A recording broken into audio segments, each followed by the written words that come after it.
Fala pessoal, tô aqui para continuar o estudo do livro do Fischer, minhas 60 melhores partidas, mas de um jeito diferente, né? Não tô em live. Vocês podem ver que esse vídeo é um vídeo offline. A razão é porque eu tô gravando aqui um dia antes de viajar para um torneio, mais precisamente no dia 23 de outubro de 2023. E eu vou entrar agora numa sequência de viagens, tanto para torneios de xadrez como viagens mesmo. Vou sair de férias com a minha esposa em breve. E eu não sei quando que eu vou conseguir voltar a fazer as lives, né? Então, eu tenho alguns vídeos agendados para entrar no canal, mas eu vou ficar praticamente o mês de novembro inteiro fora. E depois já tenho também a final do Brasileiro em dezembro e tenho talvez um outro torneio. Então, acho que a gente só vai ter lives no canal, na roxinha, bem pro fim do ano, assim. Então, para não deixar o pessoal sem os vídeos aqui no YouTube e também não parar por muito tempo, né, o estudo das partidas do livro do Fischer, eu decidi deixar gravadas algumas aulas, algumas partidas. Não sei que dia que esse vídeo, por exemplo, vai entrar no canal, porque, como eu disse, tem alguns vídeos agendados para entrarem já. Mas, em algum momento ele vai aparecer aí, eu acho que tem uma chance grande de que seja quando eu vou estar fora, viajando. Então, foi a forma que eu encontrei da gente não interromper por muito tempo o estudo, né? Então, vamos continuando. Agora nós estamos na partida 8 do livro. Vai ser um pouco diferente, porque não vai ter aquela interação que o pessoal está acostumado a ver nas lives, quando eu pergunto ali os momentos interessantes, a galera dá algumas opiniões, eu tiro dúvidas, eu acho que muita gente gosta disso, mas a gente vai conseguir ver a partida do mesmo jeito. Eu vou fazer da mesma forma, parando nos momentos instrutivos, então você pode usar como exercício também as posições, e acho que vai ser interessante mesmo assim, vai ser bem legal.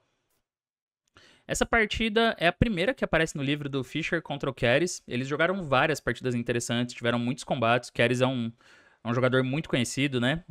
Conhecido como um dos reis sem coroa, um daqueles jogadores que tinha potencial para ser campeão do mundo, mas não chegou nem a disputar um match. E eles jogaram muitas partidas lutadas, o Fischer e Keres. No livro tem, se eu não me engano, 3 ou 4 dessas partidas. Eu acho que são 3, na verdade. E essa é a primeira, que é no torneio de Zurich, 59. Não sei se é um torneio de candidatos, eu acho que não, acho que era só um torneio internacional mesmo, mas é uma partida muito legal. É uma partida longa e muito lutada. Tanto que o título dela, o textinho que tem antes da partida, né, do Larry Evans, o nome da partida é Carne e Batatas. Mas eu acho que numa tradução livre, pro português, pro bom e velho português, seria. O texto ele fala o seguinte: que em sua juventude, o Alekhine dizia que para se lhe arrancarem um ponto. Calma lá. Deixa eu ajustar aqui porque pro áudio não dá uma estourada pra galera. Quase que estraga o vídeo, o áudio estourando. Mas agora eu acho que tá ok. Espero que fique escutável. Bom, Alekhine dizia na juventude que para arrancarem um ponto dele teriam que ganhar dele a mesma partida 3 vezes. Uma na abertura, outra no meio jogo e outra no final. Ele fala que isso se aplica pro Keres também. É uma marca comum de jogadores fortes, né? Eles conseguem resistir mesmo em posições difíceis e sempre encontram recursos a todo momento. Então, hoje a gente fala isso sobre o Carlsen, por exemplo, né? Que pra ganhar dele ou de um cara de 2.700 você tem que ganhar a mesma partida várias vezes. Tem que derrotar o cara em vários momentos diferentes porque ele coloca muita resistência. Cada fase dessa partida é fascinante e tremendamente lutada. Inclusive os erros, que não são poucos, contribuem para criar uma autêntica exibição de dois artistas, em total exercício de sua maestria. Se por um lado no prato não há condimentos exóticos, pode-se dizer que há boa carne e também boas batatas. Então ele está dizendo que é uma partida, a gente vai ver que não tem nada de extremamente espetacular, mas ela é uma partida muito bem jogada, apesar de ter alguns erros, e mostra como o xadrez é luta, né? Como as partidas são difíceis, é difícil vencer um jogador forte e você tem que estar o tempo inteiro colocando muita energia e se aplicando o máximo possível no tabuleiro, né? Por isso que ele fala, não tem nada, não tem nenhum ingrediente exótico, mas tem muito arroz com feijão, né? Dá pra aprender muito com uma partida dessas. Provavelmente foi à luz dessa vitória que começou-se a considerar Fischer como um sério rival à hegemonia soviética, pois essa foi a primeira vez que ele se impôs frente a um grande mestre soviético. Então essa foi a primeira vez que Fischer ganhou de um grande mestre da União Soviética e não era ninguém menos do que Paul Keres, né? Um cara muito, muito forte. Então, vamos lá, foi o E4, bom e velho E4 do Fischer. Keres jogou E5, cavalo F3, cavalo C6, bispo B5. Fischer ia sempre para Ruy Lopes, né? Ele era um cara que tinha um repertório muito bem fechado, ele era muito fiel às próprias linhas. O Fischer confiava muito nas próprias análises, na teoria que ele conhecia, né? Nos estudos dele. E nessa época não tinha 500 mil ordens de Ruy Lopes, como a gente está acostumado a ver hoje em dia. Então eles costumavam ir muito para os caminhos mais clássicos. Então aqui foi A6, bispo A4, cavalo F6, roque, bispo E7, torre E1, B5, bispo B3, tudo isso aqui muito teórico. Roque, C3, D6. Fischer jogou H3. Nunca é demais fazer uma explicação sobre esse lance, porque se as brancas fazem D4 direto, as pretas têm bispo G4, e ele é mais ou menos obrigado já a definir a tensão, porque ele tá tendo uns problemas aqui para manter o ponto D4, né, por causa da cravada. Não que isso não seja jogável, tá? É totalmente jogável, mas leva a outro tipo de posição. O H3 é a forma mais clássica de preparar o D4. E aqui o Keres jogou cavalo A5, aí foi bispo C2, C5, D4, dama C7, essa aqui é conhecida como a variante Tigorin, o cavalo vai para A5, e o Fischer jogou cavalo BD2, uma manobra típica da Ruy Lopes, o cavalo pode ir para G3 ou para E3, que era mais comum nas partidas do Fischer. E aqui o Keres jogou C por D4. Essa é uma ordem bem popular, aliviando a tensão no centro, para tentar abrir o jogo ou colocar um pouco mais de pressão em D4. Ele comenta que o Keres jogava antes torre D8, cavalo F1 e D5. Mas ele acabou abandonando essa variante, que até parece interessante, né, com a torre na cara da dama. Mas ele abandonou essa linha por causa de D por E5. E aí D por E4 agora.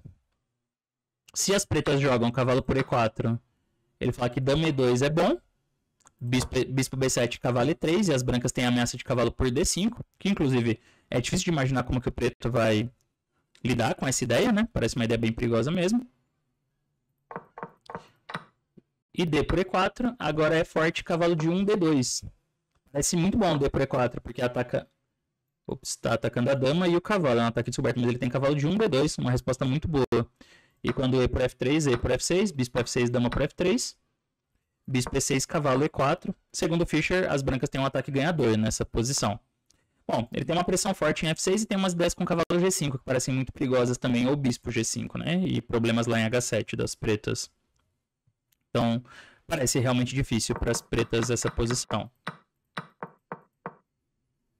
E ele também comenta... Não, bom, eu pulei aqui a linha. Na verdade é C por D4, C por D4. Jogou bispo B7. Hoje em dia, a variante principal é cavalo C6 nessa posição. Volta o cavalo aqui para tentar levar ele para B4. Essa é a ideia por trás de C por D4, né? Deixar o ponto D4 mais vulnerável e liberar a casa B4 para o cavalo. E as partidas costumam seguir com cavalo B3, A5, tentando incomodar o cavalo. As brancas têm tempo de jogar bispo E3, A4 e o cavalo volta para D2.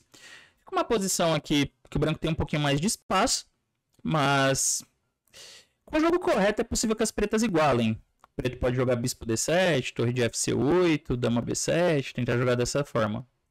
Mas a teoria ainda diz que isso é um pouco mais confortável de jogar de brancas. Bom, mas voltando à partida, o Keres jogou bispo B7. E aí foi cavalo F1. Torre de AC8. Faz bastante sentido. Fischer jogou bispo D3. E ele voltou o cavalo para C6. Então é bem parecido, né? Ele comenta que mais tarde também, Keres jogou cavalo D7 contra o Smyslov no torneio de candidatos de 1959.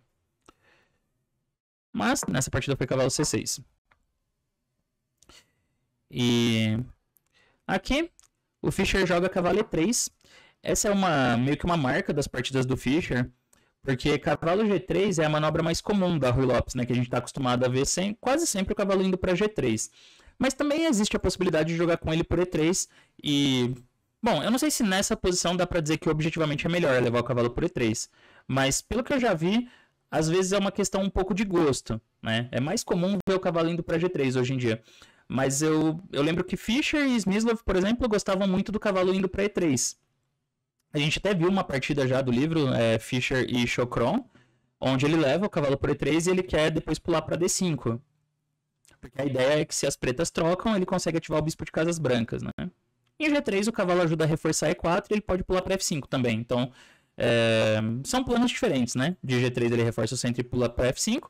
E em E3 ele ainda pode pular para F5, mas também tem a opção de cavalo D5. A diferença é que o ponto E4 fica um pouco mais... pouco menos protegido, né? Fica mais desprotegido com o cavalo em E3 obstruindo a coluna. Então aqui jogou o cavalo C6. E o Fischer continuou com o cavalo E3 mesmo, sem se preocupar com o ponto D4. O Keres aqui joga a torre de F8.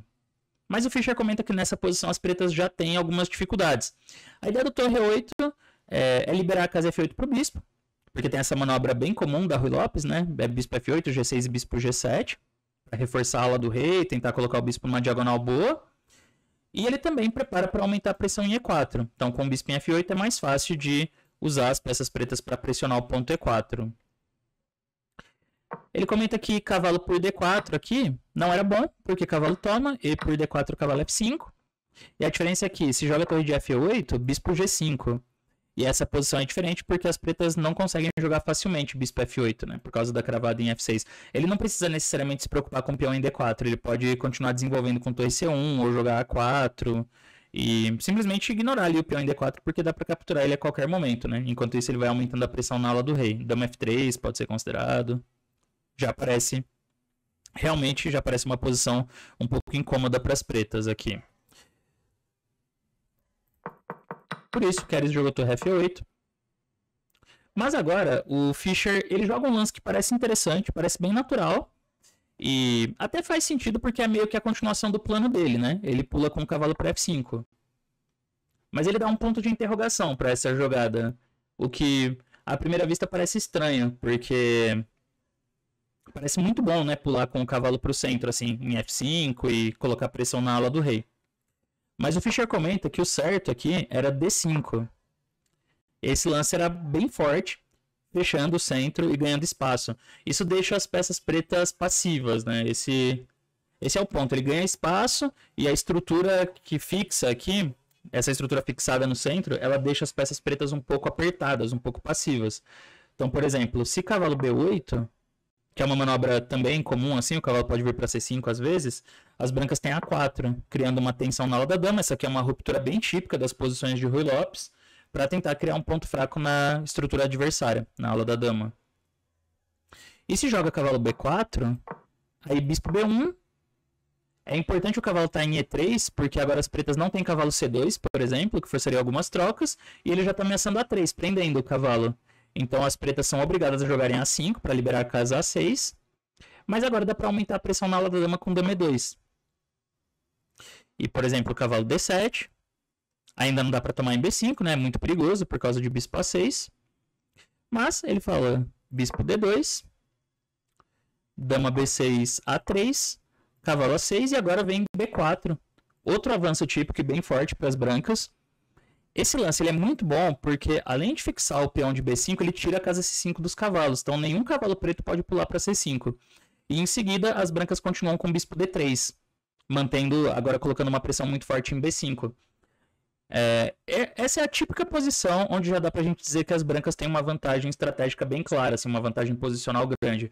Porque o preto ficou muito restringido. E além de estar restringido, da posição das pretas ser restringida, ele precisa se preocupar com a pressão em B5. E se ele jogar A por B4 e A por B4, a torre ganha a casa A5 também, para aumentar a pressão no peão fraco. Então, isso realmente já parece muito agradável de jogar de brancas e seria muito difícil mesmo para o Keres essa posição.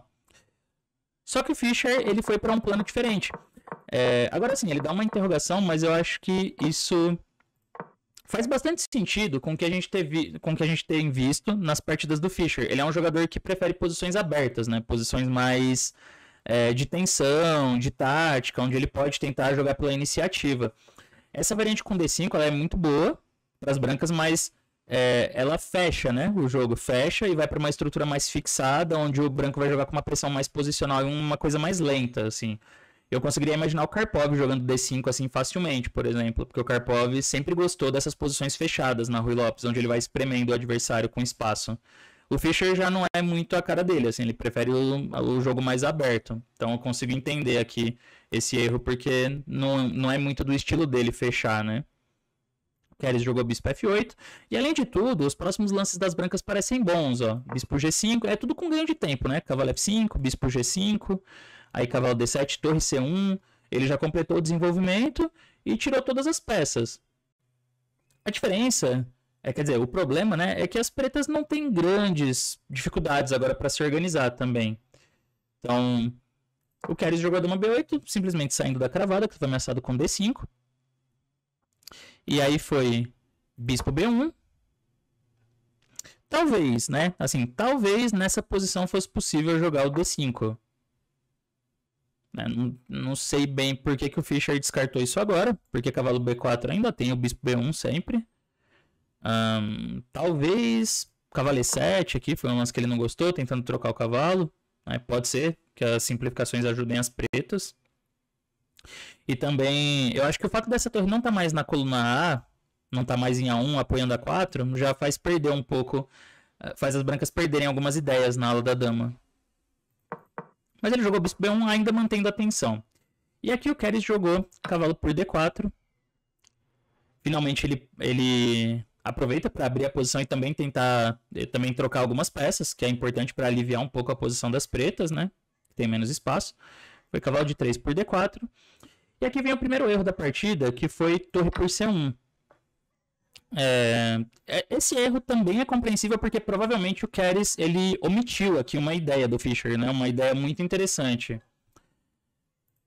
Era melhor ter jogado E por D4 direto. E aí quando torre por C8, dama por C8, dama por D4, parece que as brancas estão ativas, né? Mas as pretas jogam cavalo C5 aqui, que é um lance muito bom.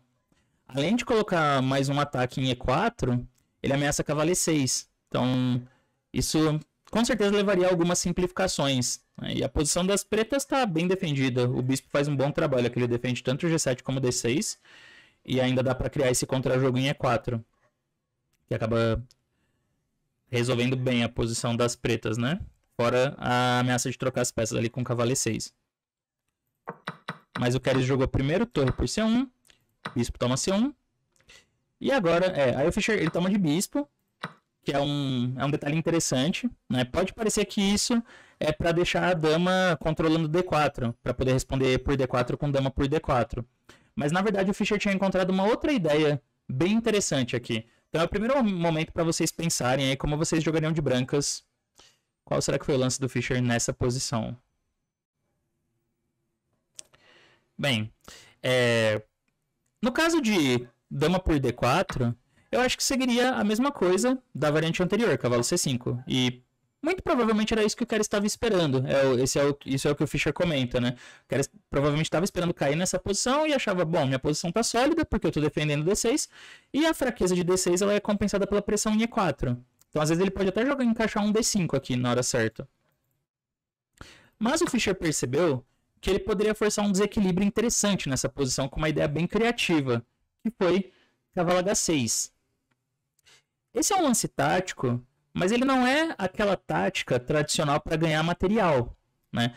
Ele é um lance que busca um desequilíbrio, que objetivamente pode não ser o suficiente para dizer que as brancas têm uma vantagem clara ou que as brancas vão ganhar, mas você coloca o adversário numa posição que ele vai ter que tomar mais cuidado. Então, essa é uma ideia muito, muito legal mesmo. Claro, tem que tomar o cavalo, senão vai cair F7 com cheque. Então, G por H6, dama G4, RH8 e dama por D7. E esse é o ponto, né? O Fischer recupera a peça. Parece estranho porque ele está com peão a menos nessa posição. Mas vejam a estrutura das pretas, né? O preto tem peões dobrados aqui em H, tem peões dobrados na coluna D. E o mais importante, tá? Porque o importante não é nem o peão a mais ou a menos. O mais importante é a posição do rei preto. O rei das pretas, ele está sempre mais exposto. Então o Fischer, ele percebeu que muito provavelmente aqui ele vai conseguir recuperar o peão a mais, porque ele já está atacando F7, por exemplo, e D4 é muito fraco, H6 é fraco, então um desses peões vai acabar caindo, porque é uma debilidade, são muitas debilidades, né? Mas além disso, vamos supor que mesmo... Vamos pensar assim, sem ver como que a partida está seguindo. Vamos pensar que as pretas já perderam um desses peões, D4, H6 ou F7. Ainda restam problemas estruturais. Então ele provavelmente vai recuperar o peão e vai manter uma estrutura superior. E ainda tem um problema mais sério, que é o rei preto. A segurança dos reis, ela é mais importante do que a estrutura de peões, e nisso as brancas também têm vantagem. Então ele percebeu que essa era uma tentativa prática interessante para colocar problemas para o adversário. Mas o Keres, ele começa a jogar muito bem a partir desse ponto, né? O próximo lance dele é muito forte. Ele encontra aqui bispo D5, que é uma manobra muito ativa do bispo. Ele aproveita a cravada na coluna para trazer esse bispo para ajudar na ala do rei. E além de tudo, tá ameaçando meio que prender a dama, né? Mas, bom, aqui o Fischer volta, dama F5. Aí ele joga torre E5. Olha que ideia, que defesa ativa interessante, né, das pretas, porque ele joga dama F5, tentando ganhar um tempo em cima do bispo, imagine, e ele quer pôr a dama nessa diagonal aqui também, né, ops, setinha saiu meio errada, nessa diagonal aqui, pra tentar criar ideias de mate contra o rei do oponente. Mas aí o que ele joga torre E5, ganhando mais um tempo em cima dessa dama. Agora se dama F6, bispo G7, só ajuda as pretas, então o Fischer voltou a dama para F3, e aí ele manda F5. Então rapidamente ele conseguiu ativar as peças, e ele está criando uma pressão muito forte em E4, explorando mais uma vez a cravada. Aqui dá pra gente ver em ação um conceito que diz, pode ser encontrado em vários livros, que é o quê? O lado que tem uma estrutura inferior precisa jogar da forma mais enérgica possível, mais ativa que der. Porque se você tem uma estrutura pior e você dá tempo do seu adversário se organizar, ele vai conseguir explorar essa vantagem de um jeito muito tranquilo. E geralmente o lado que tem uma estrutura inferior, ele começa a ficar cada vez com menos mobilidade, porque precisa ficar defendendo as fraquezas. Por isso que quando você tem problemas na estrutura, a primeira coisa que você tem que procurar é uma forma de dinamizar a partida. Você tem que jogar do jeito mais dinâmico possível. E o que significa jogar de forma dinâmica? Lutar pela iniciativa, tentar mudar a estrutura, sacrificar material, buscar um ataque. Tudo que altere, tudo que mude o caráter da posição, vamos dizer dessa forma, né? Dinamismo é tudo que altera o caráter da posição.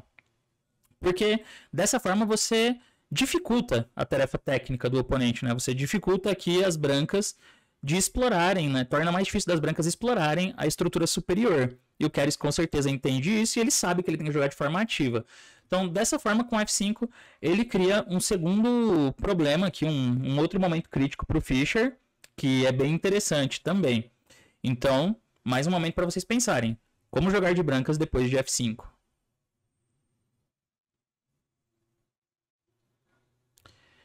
Então, assim, o Keres, ele tá jogando muito bem, mas o Fischer, nessa partida, também mostra todos os seus recursos, e ele consegue encontrar a melhor resposta aqui, que é bispo F4.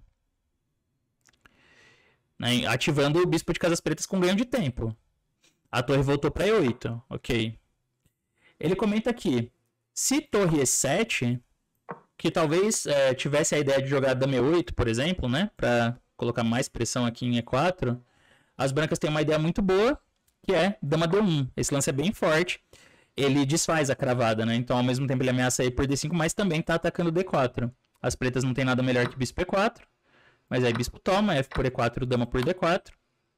Bispo G7, e agora dá para jogar dama D5, que mantém a pressão nos pontos fracos da posição adversária. D6, H6 e E4. E aí, esse é o tipo de posição que o Fischer está buscando. Ele não precisa jogar da forma mais enérgica possível, ele pode ir trabalhando com calma, e as fraquezas estruturais das pretas são permanentes, elas vão ficar ali por muito tempo. Então, o Keres não joga torre E7, ele joga torre E8. E aí a gente tem outro momento interessante. Mais uma vez eu pergunto como continuar ativando as peças brancas aqui.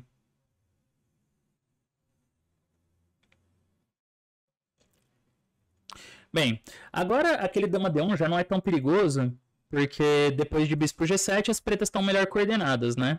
Não tá levando o bispo D6 atacando a dama e a torre, por exemplo, que estava em E7 antes.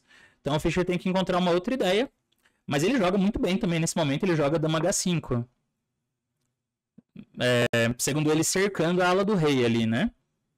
Só que isso também envolve um cálculo preciso, porque jogou bispo toma E4, aí qual é a ideia das brancas, né? A ideia do Fischer aqui é jogar F3 porque tem essa cravada. Só que o Keres responde bispo C6, claro. defendendo a torre. E nessa posição não dá para recuperar o peão em F5. Não dá para jogar, por exemplo, torre por E8, que interroga bispo toma E8 e dama F5, porque agora as pretas têm bispo G6. E quem perde, quem ganha aqui são as pretas, né? Se dama F6, bispo G7, vai acabar caindo o bispo em B1 ali. Então o que ele faz? Em vez de trocar em 8, ele joga torre C1.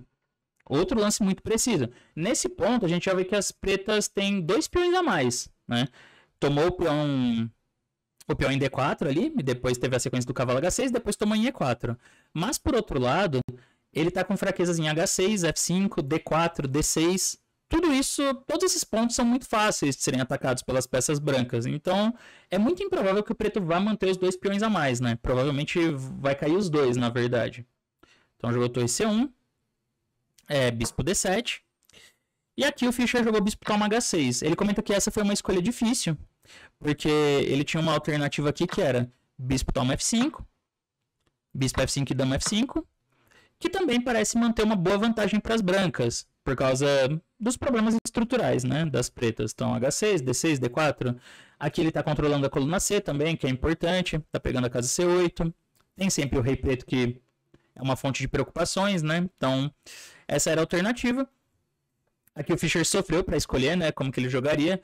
Esse tipo de posição realmente tende a ser difícil de você tomar uma decisão, porque você tem mais de uma opção que parece interessante, né? E é difícil você encontrar os detalhes, as diferenças para determinar qual é realmente a continuação mais precisa. Essa era boa, essa posição era boa, mas eu acho que da partida também foi uma boa continuação. Bispo H6.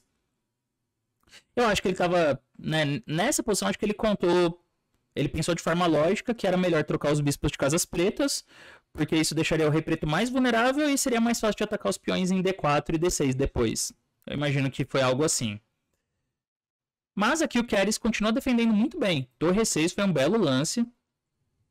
Ele consegue organizar bem a defesa, porque jogou bispo toma F8. O Fischer fala que se bispo F4 aqui as pretas têm dama E8. E essa posição já parece aceitável, na opinião dele. Porque começa a ter um torre 1 aqui, né? Ou torre 2 às vezes, para criar contra-jogo. Então foi bispo F8, dama F8. E a gente tem outro momento instrutivo, porque aqui o Fischer encontrou o lance mais preciso para manter a pressão na posição adversária, mas não é uma jogada óbvia. Então, vocês podem tentar descobrir de novo qual foi a jogada do Fischer aqui.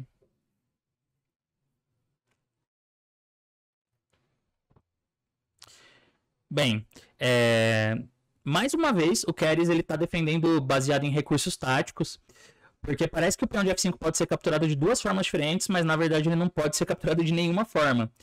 Se dama por F5, leva torre 1, um ataque descoberto, né, ganhando a dama.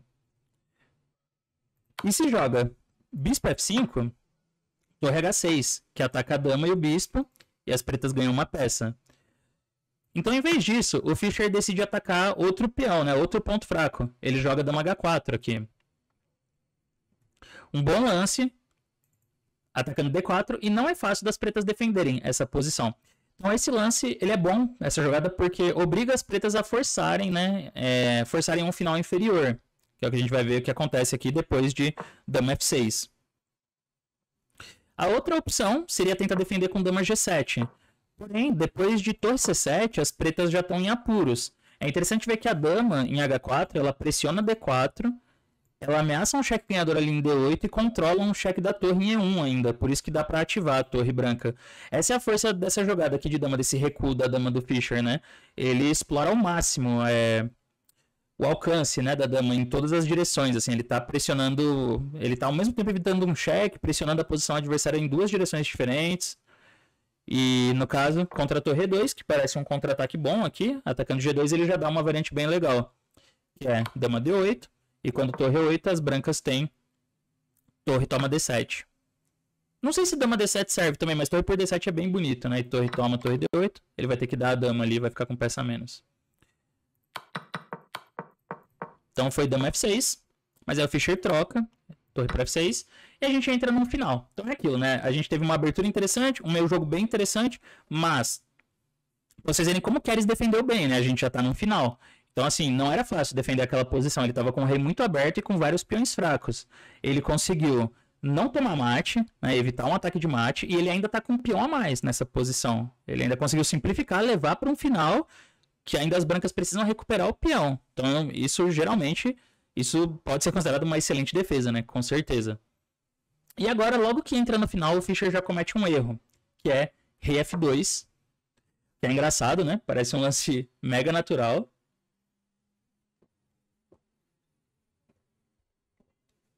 Você pensa, como que pode trazer o rei para o final, que é o conceito mais importante, né? Um dos primeiros que a gente aprende. Nos finais, o rei tem que ser ativado. Como que isso pode desperdiçar a vantagem das brancas? É que no final, ainda tem muito cálculo. Às vezes a gente acha que não, mas no final ainda existe muito cálculo. E essa posição é um exemplo perfeito disso. O rei F2 não é um erro porque trazer o rei para o centro aí é um problema no final. É porque ele gasta um tempo vital, e o Fischer mostra algumas variantes que comprovam isso. Então ele fala que aqui, torre C7 era o certo, era mais forte, mas ele descartou porque ele não viu uma continuação ganhadora nessa posição depois de torre F7. No caso, ele fala que se bispo E6, as brancas têm B3, que anula qualquer contrajogo das pretas, e depois ele pode jogar torre C6 ou torre A7, e vai acabar, com certeza, ficando com uma vantagem muito grande. Então joga torre F7. Nessa posição, Fischer diz que ele não viu uma continuação ganhadora, mas torre A7 era bem forte, e ele comenta que subestimou a força dessa jogada. A tentativa de recuperar o peão de um jeito tático, com o bispo F5, não serve, não leva a nada para as brancas, porque depois de torre toma, torre D7, ele joga torre D5, e agora o peão de D4 é muito forte. Ele consegue apoiar o peão passado por trás, né? Daí a ideia é que quando o rei F2, D3 e rei E1, parece que o rei vai chegar e bloquear o peão. Mas a ideia não é avançar até a sétima, é ele jogar torre E5 e entrar na sétima. Com a torre ativa e os peões brancos caindo, aí o final já tem cara de empate mesmo. Então foi... Então essa seria a linha, torre A7. E aí quando o bispo E6, pra sair da cravada logo, torre por A6. Agora as pretas podem tentar um contrajogo com torre C7. Daí rei F2, torre C1, bispo D3, mas, segundo o Fischer, esse final aqui é tecnicamente ganho para as brancas, porque as pretas têm muitas fraquezas de peões, né? Então B5, D6, D4, F5, tudo isso aqui vai acabar caindo um dia, né? Ele comenta que essa era a continuação mais forte e realmente ele para a análise, né? Mas assim, parece que na prática vai ser realmente muito difícil das pretas evitarem uma derrota aqui com tantas fraquezas na posição. Enquanto a estrutura das brancas tá bonitinha, né? Só que ele joga F2. E por incrível que pareça, esse simples tempo que ele perde é o suficiente para as pretas já resolverem os problemas no final. Porque agora o Keres consegue trazer o rei dele também. E o que muda, né? Rei G7, torre C7, torre F7. Agora, torre A7 já não adianta. Porque dá para jogar bispo C8 simplesmente. Esse lance perde muita força, porque com o rei em H8 e o outro em G1, ele não teria bispo C8 por causa da cravada, mas agora tem. Então o Fischer não joga torre A7, aqui ele joga rei E2. Ele vai tentando trazer o rei para, quem sabe, pegar o peão de D4. O Keres faz F4, que o Fischer considera uma decisão arriscada, que foi tomada no apuro de tempo. Ele tem uma ideia tática por trás disso, né? A ideia dele é que se rei D3, bispo F5, dá um cheque descoberto ganhando a torre, e as pretas ganham. E eu acho que um outro ponto que ele pensou, um ponto prático, é fixar o peão de G2. Então depois ele quer jogar rei F6 e torre G7, para ter contrajogo em G2. Então faz sentido, é um lance que faz sentido tanto do ponto de vista tático quanto estratégico. Mas o Fischer comenta que era melhor rei F6, já trazer o rei. E torre A7. Mas ele fala que aqui F4 não é interessante, não é bom, quer dizer, não é tão bom, né? Esse lance tem a ideia de fixar um alvo, um ponto de pressão em F5, mas as pretas jogam bispo E6, e agora se torre C6, por exemplo, aí tem torre G7. E se rei F2, torre por G2 é um bom recurso, porque tem esse golpe aqui, bispo D5. E se torre A7, aí sempre tem esse bispo C8. Torre F7, F7 é um final que deve empatar. O preto até pode chegar aqui, pegar o peão de D4, mas aí as brancas vão... por exemplo, o rei em E6. É um final que tem cara de que vai acabar empatando com o jogo correto. Então F4 é interessante, ainda o Fischer não fala que esse lance é ruim. Aí ele faz torre A7. E aqui foi rei F6. Porque tem um detalhe, né? Com o peão em F5, ele teria bispo C8. Mas com o peão em F4, bispo C8 agora é ruim, porque ele toma em F7 e bispo H7. Cai o peão de H7, fica esse aqui passado, né? O peão de torre, e ainda depois ele vai atrás do peão de D4. Então, aqui parece ser um final que as brancas vão acabar ganhando mesmo. Então jogou rei F6, torre por A6, ou seja, agora o Fischer finalmente recupera o peão. Aquele peão que ele sacrificou lá atrás na abertura, né? Depois sacrificou mais um, ainda ele recupera. Só que isso deu tempo das pretas organizarem a defesa. Torre E7. E o rei tem que voltar para F2. Ele com certeza queria jogar rei D2 para ficar próximo do peão de D4. Só que ele não jogou porque isso permite torre G7. E aí vem a razão, né, do F4 ali, fixando o G2. As pretas capturam o peão de G2 e tem bastante contra-jogo já no final. Então ele jogou rei F2. E agora o Keres encontra uma outra jogada muito boa, que é bispo E6. Agora ele já tá... Ele ficando com um peão a menos, ele tava com 2 a mais, né? Depois ficou 1 a mais. Agora ele vai sacrificar um peão para criar contra-jogo na coluna C. Essa é a ideia. Passar a torre por C7 e C1. E ativar a posição. Ou bispo C4 para entrar com a torre em E2, né? Tem essas duas ameaças. Se ele joga rei E5... O problema é que agora as brancas têm torre A7. E isso deixa a posição preta muito restringida. Né? Essa posição aqui ela fica muito apertada. Assim, não tá caindo nada, mas daqui a pouco vem o bispo para D3 e ameaça tomar em B5. E se ele ficar mantendo essa... Se ele tiver essa cravada sempre, uma hora ele joga A3, B3 e A4, cria um peão passado. Vão surgindo problemas, né, para as pretas se preocuparem. Talvez com defesa correta não perca, mas na prática vai ser sempre chato defender isso aqui. Então, em vez disso, o Keres prefere jogar da forma mais ativa. Ele joga bispo E6. Inclusive, esse é um dos temas que a gente vê nessa partida se repetindo na abertura, no meio jogo, até no final, que é o quê? O Keres, ele não vai para uma defesa passiva, ele busca sempre um contra-jogo, sempre uma defesa ativa. E isso também é uma qualidade de jogadores muito fortes. Eles percebem muitas vezes que a defesa passiva não vai aguentar, né? Eles não vão ficar... E aí eles, em vez de jogar puramente de forma defensiva, só esperando a derrota chegar, eles lançam um contra-ataque. Mesmo que isso signifique sacrificar um peão, ou às vezes sacrificar uma qualidade... Você tem que... É importante aprender esse tipo de recurso para todo mundo. Você aprender a sentir quando dá para jogar de forma ativa e não ter medo de sacrificar material para isso. Porque muitas vezes você consegue colocar mais obstáculos para o seu adversário dessa forma, mais dúvidas para ele, fazer ele gastar mais tempo e ficar mais nervoso do que se você só ficasse defendendo de forma passiva. Então foi bispo E6, ele tomou em D6, rei E5.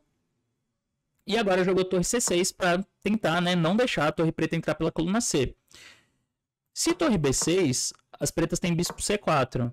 E agora ele está ameaçando o rei D5 para entrar com a torre na sétima. E no caso, quando B3... aqui tem uma ideia muito criativa que é D3. Isso é um lance bem bonito. Né? B por C4, B C4. E esses dois peões passados são muito perigosos. Porque vai jogar rei D4 aqui daqui a pouco, né? A torre entra na sétima, o peão avança rápido. Ou até o rei vem por C3 e D2 aqui para apoiar o avanço dos peões. O bispo está preso. Essa é uma posição curiosa, né? O Fischer, ele avalia, ele para aqui já, mas ele avalia que os peões passados são perigosos o suficiente para as pretas conseguirem empatar esse final. E realmente parecem muito perigosos. Então ele jogou torre C6. Daí foi bispo D5. Tentando expulsar a torre da coluna C. E agora ele jogou torre H6. Ele comenta aqui, se torre C5, rei D6, torre por B5 e bispo C4. E ele achava isso bem perigoso para as brancas, porque a torre já está entrando em E2. Dava para jogar torre C1, mas isso aqui o Fischer fala que parecia passivo demais para jogar para ganhar, né, na opinião dele. Assim. Não sei, às vezes dava para ganhar com esse lance também, mas ele achou que era muito passivo. Então ele jogou torre H6. E aí foi torre C7. Torre H5 cheque, rei D6, torre H6, rei E5, torre H5. Ele comenta que não torre B6, esse lance não é legal, porque depois de torre C1, bispo H7 que interroga bispo C4 já aparece bem ativo para as pretas. Tá ameaçando mate aqui, né, para começar. E o peão tá disparando também, então vários problemas para as brancas resolverem. Então jogou rei H5, quer dizer, torre H5 cheque, rei D6 e... Bem, agora o Fischer faz torre F5, que ele dá um interroga. Ele comenta que também não era melhor torre H7, torre C1, bispo D3 e bispo C4, que isso também é bem ativo para as pretas, né? É uma posição que ele pode ficar com 2 peões a mais e mesmo assim ele não deve ganhar, porque o peão de D é muito perigoso, muito, muito perigoso mesmo. Assim, ele tá avançando muito rápido aqui e ainda o preto tem a torre na 7ª. Eu não duvido nada que esse final aqui seja perdido já para as brancas, inclusive. Tem uma cara tão perigosa que não me surpreenderia se tivesse perdido. Mas ele fala que o lance mais preciso nessa posição, e que seria ganhador, a linha ganhadora, é B3. Seria uma medida profilática, né? Para não deixar as pretas jogarem bispo C4. Porque todo o contra-jogo das pretas ele tá associado sempre com bispo em C4. Com ou sem torre C1, né? Às vezes é com a torre para ameaçar mate, às vezes é com o bispo mesmo só para ameaçar D3, só para avançar o peão. Mas B3 tira essa casa. E agora a torre C1 poderia ser respondido com bispo E4. Bispo toma F por E4 e as brancas têm um final ganho. Aqui parece ganho porque agora o peão de D não avança. Ele já tá jogando torre D5 eliminando esse peão. E depois dá pra ir atrás do de F4. E, bom, aqui sim, dá pra ver que as brancas devem ter um final tecnicamente ganho. E bispo H7 também não serve, segundo o Fischer, porque torre C1 cria a ameaça de bispo C4, né? E se B3 eu acredito que torre A1, assim, pode ser bem chato. Então foi torre F5, que ele diz que interroga. Torre C1. Bispo D3. E aqui o Keres jogou torre D1. Agora, bispo C4 já seria um erro. Era provavelmente isso que o Fischer tava com medo e por isso que ele jogou torre F5, né, e não B3. Mas aí a pergunta é, por que bispo C4 é um erro? Vamos ver se vocês encontram.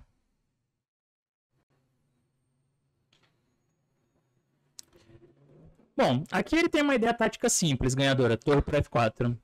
Esse é o ponto, né? Com a torre em F5 ele tá eliminando sempre o peão de F4 e atacando de D já.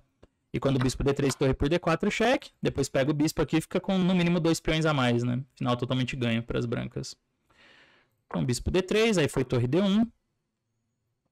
Jogou rei E2. Torre G1, ré F2, torre D1, rei E2. Teve uma repetição aqui. Mas agora o Fischer, ele tá lutando para tentar ganhar, né? Ele não quer empatar, já deu para ver isso em vários momentos que ele podia ter repetido, e aí ele joga torre G5. E aqui o Keres joga bispo toma A2, que também interroga. Mas assim, pra mim faz bastante sentido tomar o peão, né? Já que ele tá com... Agora ele tá com peão a menos, mas esse lance é um erro. E o Fischer fala que o Keres, depois da partida, disse pra ele que torre A1 teria empatado facilmente. Se A3, eu acho que é torre A2, né? Cai o peão de B2. E se bispo H7, bispo C4, rei D2, torre por A2, e quando rei C2, torre A1. Porque ele sempre tem essa passagem da torre aqui, né? Pra F1, F2 e D3 às vezes vai chegar se ele conseguir dar o cheque na segunda fila. E B3 não dá porque leva torre A2. Importante, né? Se B3, torre A2, depois bispo toma B3. Então, bispo toma A2 foi jogado. Bispo toma B5. Torre B1, rei D3. E agora jogou H6, que também é um erro. O Fischer comenta aqui, torre por B2, rei por D4 e bispo B1 ainda deve ser empate. Esse é um lance difícil de fazer. Mas eu vou aqui ainda deve ser igualdade. Porque o bispo defende H7 e não é tão fácil de ganhar peão de F4, né? O rei não consegue aproximar aqui, por exemplo. Então parece difícil das brancas progredirem. Mas foi H6 para desviar a torre branca. Torre H5, torre por B2, rei por D4, torre por G2, torre por H6. Aqui a gente já está no segundo adiamento da partida. E as brancas continuam com um peão a mais, né? O Fischer comenta que nesse final... Bom, adiamento, para quem não sabe, era antigamente, quando não tinha relógio digital. Eles jogavam nos controles de tempo, assim, digamos, sei lá, 2 horas e meia para 40 lances, ou 3 horas para 40 lances. Depois, se chegasse no 40 e a partida estivesse rolando, eles adiavam. Aí jogava no dia seguinte, mais, não sei, 1 hora para cada. Aí adiava, se durasse mais, não sei quantos lances, e ia jogando até a partida acabar, né? Então aqui o final chegou no segundo adiamento. Lembrando que o Fischer é muito famoso porque ele enfrentou todos os jogadores soviéticos meio sozinho, assim, né? Ele tinha uma equipe, isso aí é um pouco lenda, tá? O Fischer tinha uma equipe que ajudava ele. Mas, assim, com certeza, ele era muito mais forte do que todos os caras da equipe dele, né? Ele que fazia o trabalho mais pesado, assim, de análise. Mas os soviéticos era outra coisa, né? Quando a gente fala, o Fischer tinha uma equipe de uma galera que ajudava ele. Os soviéticos, aqui o Keres no caso, quem ajudava o Keres era Geller, Smyslov, tal, Petrosian, Botvinnik, todo mundo, né? Todos os jogadores fortes da época, que eram muitos. Então, imagina que no adiamento o Fischer foi analisar com a equipe dele e o Keres foi analisar com todos esses monstros no final, né? Ou com alguns deles, pelo menos, que deviam estar no torneio. Mas é instrutivo, esse aqui é um final bem instrutivo. Eu acho ele bem interessante pra aprender. Porque tem alguns detalhes bem sutis aqui e que podem ser úteis, né? Se um dia você cair numa posição parecida. Então ele comenta que tem dois obstáculos técnicos para as brancas nesse final. O primeiro é que ele não pode trocar os bispos. Porque o final de torres é empate. Mesmo sem o peão de F4, o final de FH é empate. Claro que tem alguns truques, tem alguns perigos, né? Tem várias ideias e as pretas precisam saber defender. Mas é um final teoricamente empatado. E o segundo detalhe é que ele não pode trocar as torres, permitindo que o rei preto chegue em F6. Mesmo que ele ganhe o peão de F4, se ele trocar as torres e o rei preto chegar em F6, o final empata. E esse é um pouco mais difícil de entender, mas a gente vai ver o porquê, né, nas análises da partida. Então aqui o Keres jogou rei E7, rei E4, torre G5. E agora o Fischer faz bispo A6, que é um erro. Ele tem uma ideia com esse lance, mas isso aqui não deveria dar certo, né? Segundo o Keres, o melhor lance era bispo F1 aqui. O Fischer coloca isso no comentário. Porque aí se joga, por exemplo, torre G1, bispo A6. Agora sim, esse lance funciona, porque as pretas não têm o mesmo recurso que na partida. E a gente vai entender isso vendo a partida. E outro lance que seria um erro aqui seria bispo D3. Porque aí quando o bispo F7, rei por F4, as pretas têm um bom recurso que é torre H5. E aí essa é a primeira ideia para você pegar desse final. Torre por H5, bispo H5. No próximo as pretas jogam bispo toma F3. Porque a gente tem uma famosa fortaleza clássica, né? Por exemplo, o bispo F5, que ameaça bispo por G4, não vai dar tempo. Bispo F3, rei F3, e isso aqui é uma fortaleza, rei F6. É o famoso final do canto frio. O rei só precisa chegar em H8 e mesmo as brancas tendo um bispo a mais, o bispo não apoia a promoção do peão, que é o que a gente chama de canto frio, né? O peão está promovendo numa casa que o bispo não controla, então as pretas não conseguem expulsar o rei preto de H8 e vai acabar o afogando ou empatando mesmo, né? Mas o Fischer não jogou bispo F1, ele jogou bispo A6 direto. Só que agora o Keres faz o erro decisivo, que é bispo F7. Esse deslize acaba sendo fatal, né? É o erro perdedor. Mas é muito natural. É um erro natural, porque o Keres está querendo fazer a ideia que a gente viu. Torre H5, trocar as torres e depois jogar bispo toma F3 e levar o rei para lá e empatar. Então faz bastante sentido.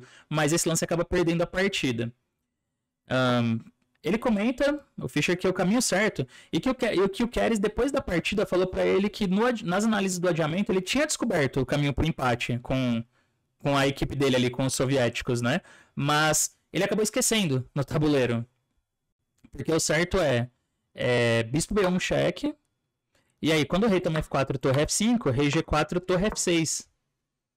Esse lance é bem fino, né? Essa é a defesa certa. Ele não dá pra manter a posição, porque o bispo tá caindo. E esse é o problema do bispo A6. Por isso que ele fala, né, que o Keres fala que tinha que ter jogado bispo F1 primeiro, e quando torre G1, aí bispo A6, esse recurso não seria possível. Esse recurso só dá certo porque o bispo tá em A6. E esse final, de fato, ele acaba empatando. Torre F6, rei F6. Porque se o peão avança, é só sacrificar bispo toma F5 e rei G7. E se não, as pretas conseguem segurar o avanço do peão, deixando o bispo nessa diagonal aqui, né? Então, por exemplo, digamos, bispo B7 aqui, para tentar bispo E4, aí bispo F5, rei G7, bispo E6, H4, bispo F5, bispo E4, bispo E6. E quando H5, rei G7, eu imagino. Ou rei G5, né? F4, rei H6. Acho que isso já tá bom. Esse peão nunca consegue avançar aqui. Deixa o bispo aqui. E as brancas, vocês podem tentar aí, fica de lição de casa tentar trabalhar esse final, mas vocês vão ver que realmente ele empata. Só que bispo F7 acaba sendo o erro perdedor. E a partir daqui o Fischer joga muito bem esse final e é muito instrutivo por isso também. Então, começando por essa posição, qual é a jogada correta aqui para as brancas? Então, vamos ver se alguém encontra.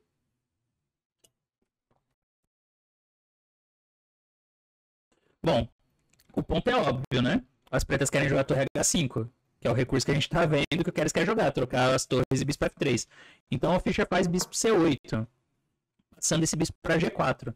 Aqui qual é o ponto? Como ele disse lá atrás, ele não pode nem trocar os bispos, porque o final de torres é empate, e ele também não pode trocar as torres deixando o rei preto chegar em F6. Então o ideal é ele ganhar o peão de F4 sem trocar nenhuma das peças e começar a avançar os dois peões. Ou ele conseguir entrar em um desses finais aí numa versão melhorada. Por isso que ele joga bispo C8 defendendo H3. Jogou torre G6. Que agora, se joga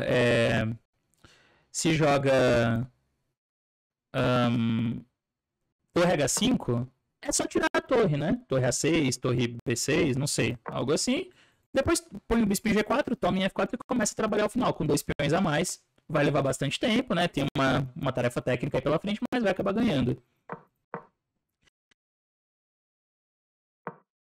O rei para F4 seria um erro por esse recurso que a gente acabou de ver, torre H5. Toma, e no próximo, de novo, o bispo toma F3, depois leva o rei para H8 e empatou. Então jogou bispo C8. Torre G6. É claro, aqui as brancas não trocam as torres, lógico, porque... ele comenta uma linha que eu mostrei ali, depois de torre C, uma linha parecida, né? Depois de torre C5,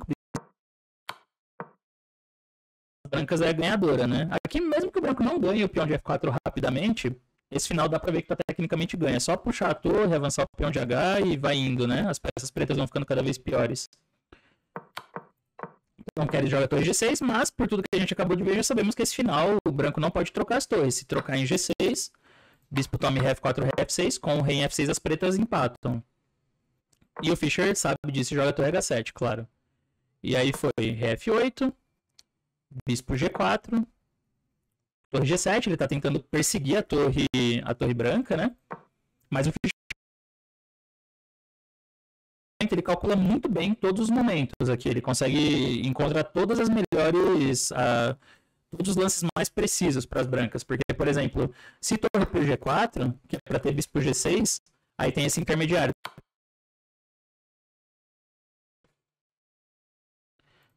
Ou se joga rei G8, outra ideia boa é torre para F7, rei F7 bispo H5, aí trocando a torre o bispo ganha, né, com final de reis e peões com 2 a mais. Então jogou torre G7. Torre H6. Ele ainda não pode fazer a troca, porque, de novo, se torre por G7, rei G7, ré F4, ré F6, e empata. Então torre H6. E jogou torre G6. Aqui é um erro, mas... ele fala que esse lance perde, vai. Mas o Fischer fala também que outras jogadas não mudam. Vão ganhar o peão de F4 sem trocar nenhuma peça e depois vão avançar aqui o de H, avançar o de F, vai indo e vai acabar vencendo. Aqui, ele permite um final bem instrutivo, porque agora é diferente, agora dá para jogar torre por G6, bispo por G6, rei por F4. Como nós vimos em posições parecidas, com o rei preto chegando em F6 o final empata, mas agora ele está em F8, ele não está em E7, igual em algumas posições anteriores. Então quando o rei G7, rei G5. Agora, isso faz toda a diferença, porque as brancas vão conseguir avançar o peão até H6 e o rei entra em F6, e isso decide a partida.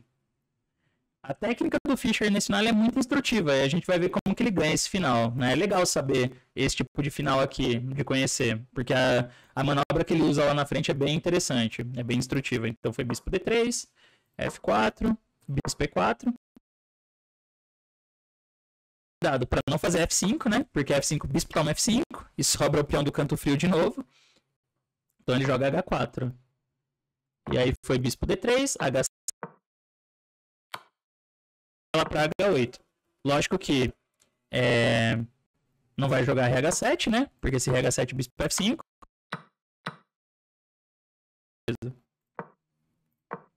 E ele comenta aqui, se joga F7, as brancas aqui continuam progredindo com o bispo H5, Rg8 e bispo G6. E aí ele vai ter tempo de avançar o peão para F6 também, né? Agora o bispo vai ter que... O bispo das pretas vai ter que desproteger ali, tirar um... Não vai conseguir vigiar a casa F5. Então jogou Rei H8. E aqui é importante encontrar uma manobra, né? Porque o detalhe é o seguinte. As brancas querem jogar F5, obviamente. Mas o bispo está controlando. Então a gente tem que achar uma forma de expulsar. Colocar o bispo em F5, ele vai jogar, por exemplo, bispo D7. Ele continua controlando a casa F5. Então é preciso encontrar a melhor forma de expulsar o bispo dessa diagonal sem que ele consiga também controlar a casa F5. Vamos ver como que o Fischer faz isso. Ele joga bispo F5. Aí foi bispo D5. Não pode trocar, lógico. Bispo G6, tá vendo? Controlou E4 e ameaça F5. Então as pretas jogam bispo E6. F6, bispo C4, mas não tá tão fácil de avançar o peão. Por quê? Se joga F5 agora, bispo D3. E não dá tempo de jogar F6, né? Aí empata, bispo F5 no próximo. Então, ele volta aqui, rei G5. Agora ele ameaça F5 e F6. Então as pretas voltam também. Mas agora ele faz bispo H5. Porque ele quer propor a troca do bispo por G4. Não em F5, né? Porque sempre que você tenta trocar os bispos em F5, as pretas vão ter tempo de reposicionar o bispo, que foi o que ele fez. O bispo estava aqui, ele passou para E6. Agora, quando jogar bispo G4, o peão já vai para F5, depois que o bispo sai, né? Então jogou rei H7. A manter o peão de H6 atacado, mas o Fischer joga bispo G4 do mesmo jeito. Porque se trocar os bispos e rei por H6, rei F5. Ele passa o rei na frente do peão e ganha o final de reis e peões, né? Vai chegar nessas casas aqui, E6 e F6. Rei na frente do peão na sexta, ganha fácil. Então foi bispo G4, bispo C4 e F5. Mas agora o peão consegue avançar facilmente, né? Bispo F7, bispo H5, bispo C4, bispo G6, rei G8, F6. E aqui o Keres já abandonou, mas na verdade o caminho é simples, né? Com os peões já na sexta, é só dar uma volta com o rei ali e chegar com o rei lá em E7. E isso vai levar a uma vitória simples das brancas. Então, a partida, né? F6, bispo B3, rei F4, rei H8, rei E5, bispo C4, rei D6, bispo B3, rei E7, bispo C4, o rei chegou em E7, agora joga bispo F7. Aí quando o bispo D3, aqui tem o mesmo problema técnico de quando o peão estava em F4. As brancas propõem a troca dos bispos com o bispo na frente do peão, e isso dá tempo das pretas manobrarem, né? O bispo de forma a continuar controlando F7. Então o que tem que fazer? Tem que jogar, porque se fizer, por exemplo, bispo E6, bispo G6. Mas então ele joga bispo E8, controlando a casa G6, ameaça F7.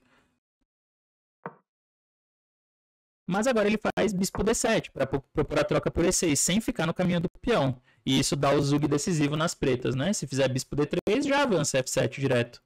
Se jogar, por exemplo, bispo G8, bispo E6, e aí acabou, né? Bispo H7, F7, e as brancas ganham.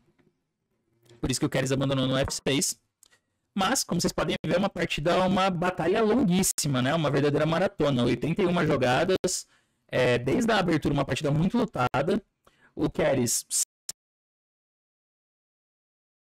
mas é difícil também que numa partida tão longa não tenha erros, né, dos dois lados. Inclusive o Fischer também deixou passar a vantagem em alguns momentos.